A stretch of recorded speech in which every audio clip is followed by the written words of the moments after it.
Hey monkeys! How are you doing? Damian here. A few years back, I was at a big music festival called In the City. And if you don't know what In the City is, it's a big sort of UK festival which is put on in Manchester, where the whole city becomes a massive festival and the whole of the music industry congregate for a couple of days to see all the up and coming bands. And there's a few in this country. There's one down in Brighton called The Great Escape. There's a huge one in America called South by Southwest. And it's an amazing event.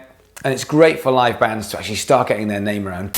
I was there a few years back. I was doing a radio show where we promoted unsigned bands, and I was chilling out in the evening with some friends of mine, some guys from the music industry. There was a couple of guys from some labels, a friend of mine who was a manager, I think they might be a booking agent, and the guys from labels were of different levels, a couple of sort of small indies and a couple of big sort of major label A&R guys. And we were all sitting around having a drink. And one of the guys said, "Hey dude, you have a radio station, you're promoting loads of unsigned acts. You'd be able to give us in on some of the great local talent down in Brighton." I started naming some bands then from Brighton. I was like, "Have you heard of so-and-so, so-and-so?" And every single band that I said, they all nodded their head and they all went, yeah, I know about that band. I know about that band. So I thought, okay, I'm obviously going in too big. I'm picking bands which are established and been going for a long time. So I took it to the next tier down and I said, okay, well, some of the up-and-coming bands, some of the more modern sort of new bands that have just been formed, there's some good ones down there. Have you heard of these bands? They knew every single one. Every single time I said a band name, they all went, yeah, I know that. And I was shocked. I just thought how some of these are at college.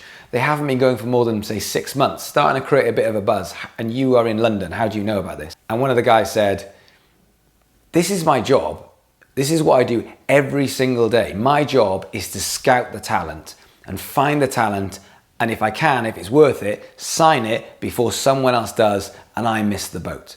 The thing is, when it comes to A&R, managers, booking agents, I get asked all the time, how do I get these guys to come down to our show? Well, there's a good chance that these guys have already heard about you, looked into you on social media, found out what they need and maybe passed up, maybe got in touch, maybe they've decided to come down to a show. They're not going to advertise it. They're not going to go, "I am the great so-and-so, so-and-so, and I'm going to come down to your show," because then if they think you suck, they're going to feel silly when they leave and they don't like it. So I would say you're probably on the radar already. And if you want these guys to take you seriously, what they're looking for is always the same thing. Are you selling out your shows? Have you got big engagement on social media? You know, have you got good numbers of people that are willing to be a part of your journey and buy your product?